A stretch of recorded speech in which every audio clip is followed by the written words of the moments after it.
मैं मानवेंद्र सिंह मानव काशी के उत्तर प्रदेश के काशी से मैं आया हूँ। भारत तिब्बत समन्वय संघ युवा विभाग का मैं राष्ट्रीय महामंत्री हूँ और जम्मू कश्मीर प्रांत का मैं प्रभारी हूँ। हम लोगों के बीच इस संगठन के मुख्य संरक्षक आदरणीय अशोक नेहरू जी बैठे हुए हैं। हम लोगों के बीच प्रांत के अध्यक्ष आदरणीय अरविंद शर्मा जी हैं। प्रांत के महामंत्री आदरणीय विशाल शर्मा जी हैं। मंत्री आदरणीय बंशीलाल साहब हैं। हमारे युवा विभाग के प्रांत के मंत्री प्रांत के अध्यक्ष करण प्रधान जी बैठे हुए हैं। और अभी अभी एक नई नियुक्ति हुई है, हमारे बाल विभाग की राष्ट्रीय मंत्री आपके जम्मू शहर से ही छोटी बहन ईशाना जी की नियुक्ति हुई है। आप सबकी ओर से मैं इन्हें बधाई देता हूं जी। भारत तिब्बत समन्वय संघ देश के सांस्कृतिक संगठनों में से एक, और अगर कहा जाए विश्व के प्रमुख हिंदू संगठनों में से एक बड़ा संगठन राष्ट्रीय स्वयंसेवक संघ, जिसके चतुर्थ सरसंघ चालक प्रोफेसर राजेंद्र सिंह, जिन्हें हम प्रेम से रज्जू भैया भी कहते थे, उनके मन में यह बीज अंकुरित हुआ कि हमारा जो वास्तविक शत्रु है वह चीन है। चीन हमारे बॉर्डर से सटे क्षेत्रों में अपनी सैन्य गतिविधियां करके निश्चित तौर से देश को परेशान कर रहा है। भारत तिब्बत समन्वय संघ की स्थापना मकर संक्रांति के दिन 2021 को हुई थी।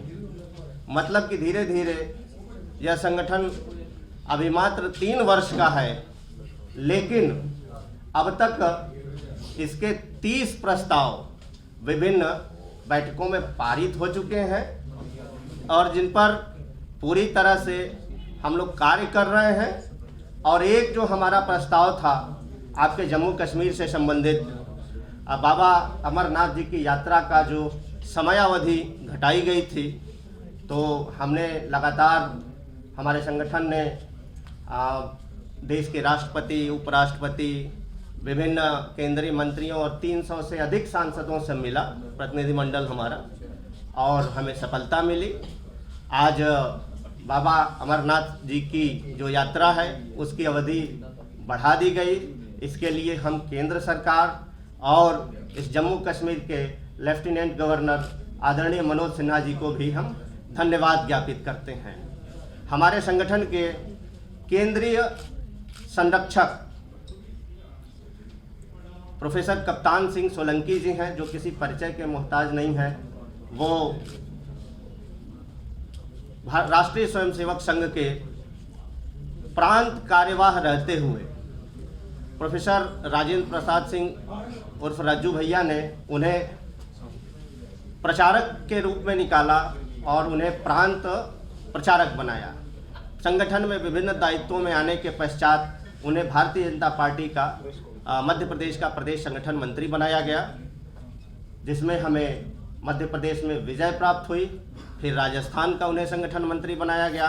2 बार आप राज्यसभा सांसद रहे और कई राज्यों के राज्यपाल भी रहे। वो हमारे संगठन के केंद्रीय संरक्षक हैं।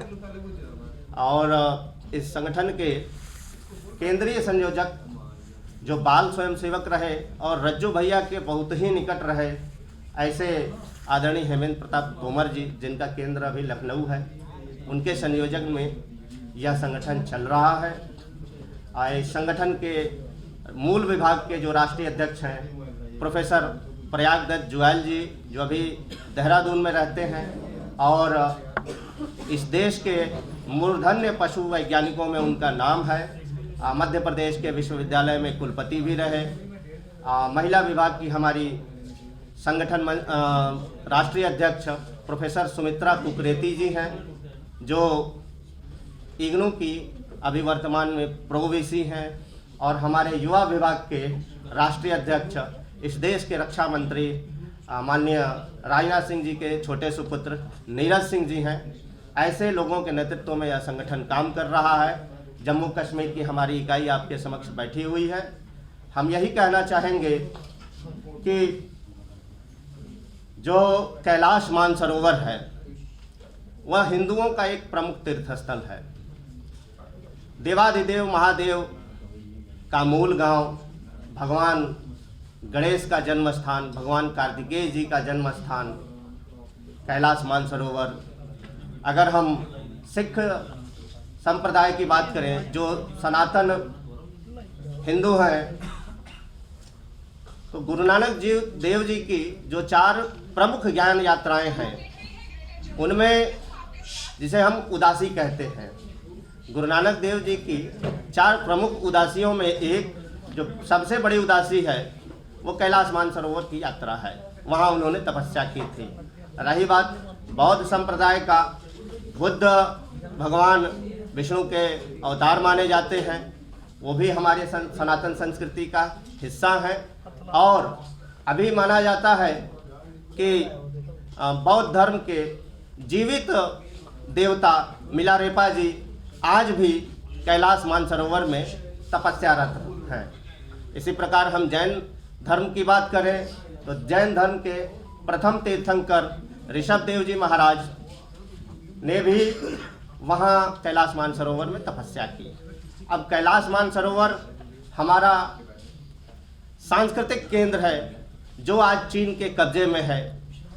तिब्बत जो इस विश्व का स्वर्ग कहा जाता है, महाभारत में भी इसका जिक्र है, जिसे हम त्रिविष्टप कहते हैं, कि पांडव महाभारत के युद्ध के पश्चात जब स्वर्ग की ओर प्रस्थान करने लगे, उत्तराखंड से आगे बढ़ते हैं, तो वो स्थान तिब्बत ही था। अपने अपने कर्मों के हिसाब से लोगों के शरीर गलने लगते हैं।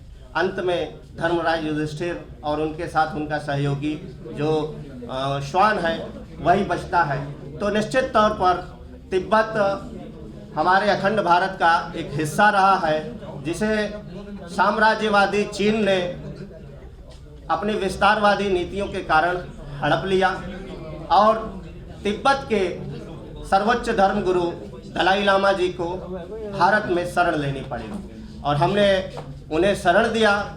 इसका खामियाजा हमें 1962 के युद्ध में भुगतना पड़ा। हमारे हजारों सैनिक शहीद हुए, 1300 सैनिक लापता है, उनका आज भी पता नहीं है कि वो शहीद हुए क्या हुए।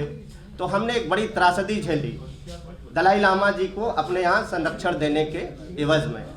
इसके बाद दलाई लामा जी यहाँ अपनी निर्वासित सरकार चला रहे हैं और वो कहते हैं कि भारत हमारा गुरु देश है और हम उसके शिष्य हैं। अगर उनकी भाषा में कहा जाए तो हम चेले हैं। अभी हमारा राष्ट्रीय अधिवेशन दिसंबर में ही तेजपुर में हुआ था। उसमें तिब्बत सांसद के कुछ सांसद सदस्य भी आए थे और उन लोगों ने अपने मुंह से इस बात को कहा कि भारत हमारा गुरु है और हम उसके चेले हैं, जो दलाई लामा जी के प्रतिनिधि के रूप में वहाँ मौजूद थे।